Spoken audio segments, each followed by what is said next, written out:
হোজাই মুৰাদঝৰৰ বন্দৰ মেলাত চাঞ্চল্যকৰ ঘটনা। বন্দৰ মেলা গাঁৱৰ আব্দুল ৰাজেক নামৰ লোকজনৰ পুখুৰীত ৰহস্যজনক অৱস্থাত উদ্ধাৰ এটা মৃতদেহ। মৃত লোকজন বন্দৰ মেলাৰ আছাব উদ্দিন বুলি চিনাক্ত কৰা হৈছে।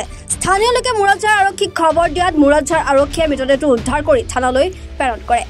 যোৱা শুক্ৰবাৰে সন্ধিয়া বন্ধু বাবুলৰ লগত কৰবলৈ যাব বুলি ঘৰৰ পৰা ওলাই গৈছিল। সেইদিনাৰ পৰা নিৰুদ্দেশ হৈ আছিল মৃত লোকজন।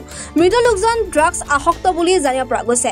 বন্ধু বাবুৱে যুৱকজনক হত্যা কৰি এনেদৰে পেলাই থৈ গৈছে বুলি পৰিয়ালৰ লোকৰ সন্দেহ। আনহাতে স্থানীয় একাংশ লোকে যুৱকজনে বেছি পৰিমাণৰ ড্ৰাগছ সেৱন কৰি মৃত্যুমুখত পৰা বুলিও সন্দেহ প্ৰকাশ কৰে। মৃত যুৱকজনৰ মৃতদেহটো মৰণোত্তৰ পৰীক্ষাৰ বাবে নগাঁৱলৈ প্ৰেৰণ কৰে মুৰাদঝাৰ আৰক্ষীয়ে। আৰক্ষীৰ তদন্তৰ পাছতহে পোহৰলৈ আহিব প্ৰকৃত সত্য। আপুনি কি জানিছে ঘটনাটো বিষয়ে? ঘটনাটো এইটো আৰু হয়, মানে কি কি কি হৈছিলে বা কেনেকৈ খবৰ পালে আপোনালোকে? আমাৰ ওচৰৰ মানুহ আপোনাৰ মেম্বাৰ হয়, আমাৰ বিডিপি ছেক্ৰেটাৰী, তেওঁৰ ঘৰৰ ওচৰত হৈছে। এই মোক খবৰ দিছে। মই দেখিছোঁ এইটো চিনা নাই। পাছত থানা যোৱাৰ পিছত মই চিনাক্ত কৰিছোঁ। এনে সন্দেহ কি হৈছে আপোনালোকৰ? সন্দেহটো এইটো সন্দেহ ল'ৰাটোৱে নিছে। কিবা কাজিয়া থাকিলে সি মাৰিছে। কি নাম? তাৰ নাম কি? আছাবুদ্দিন ফয়চল বুলি মাতে মোৰ বাতিজালৰ। এনে কি কৰে সি? এনে বিজনেছ, সৰু সুৰা বিজনেছ আছে। তাৰ দেউতাৰ ডিপুত বিজনেছ আছে, তাৰ কাপোৰৰ বিজনেছ আছে, দোকান আছে। দোকানত অহা যোৱা কৰে, ঘৰতো থাকে।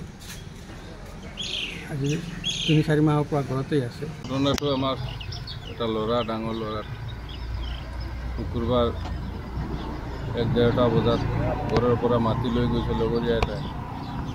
তাৰ পৰা নাই। আজি ৰাতিপুৱা ডেড বডি পাইছে। আমাৰ সন্দেহ এই লগৰীয়াটোৱে মাৰ্ডাৰ কৰিছে বুলি। দাঁত ভাঙা ল'ৰাটো, গাত স্পট আছে।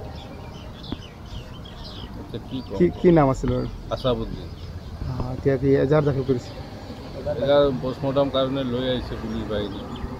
এজাহাৰটো এতিয়ালৈকে লোৱা নাই। এজাহাৰ দিম আমি। এইটো মাৰ্ডাৰ কেছ। এতিয়া তদন্ত বিচাৰিছে আৰু তদন্ত বিচাৰি আছে। দবকাৰ পৰা জুহেল আমিনৰ ৰিপৰ্ট, এনি ভাৰত 24।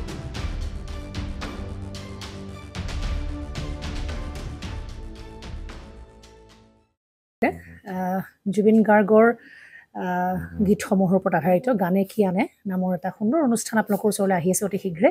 অহা 15 আগষ্টৰ পৰা ধেমাজিৰ পৰা প্ৰথম অডিশ্যন আৰম্ভ হ'ব আৰু সেই অডিশ্যনৰ যোগেদি বিভিন্ন কণ্ঠশিল্পীসকলে যিসকলে এই অনুষ্ঠানত যোগদান কৰিব বিচাৰে তেওঁলোকে এই অডিশ্যনৰ যোগেদি আগবাঢ়ি আহক। আৰু জুবিন গাৰ্গৰ বহুত ভাল লগা গান আমি সদায় শুনি আহোঁ। আৰু আপোনালোকৰ যদি ভাল লগা গান থাকে, জুবিন গাৰ্গৰ আপোনালোকে গাই ভাল পায়, তেন্তে অডিশ্যনত যোগদান কৰক। মোৰ ফালৰ পৰা আন্তৰিক শুভকামনা থাকিল এই সম্পূৰ্ণ অনুষ্ঠানটোলৈ। ধন্যবাদ।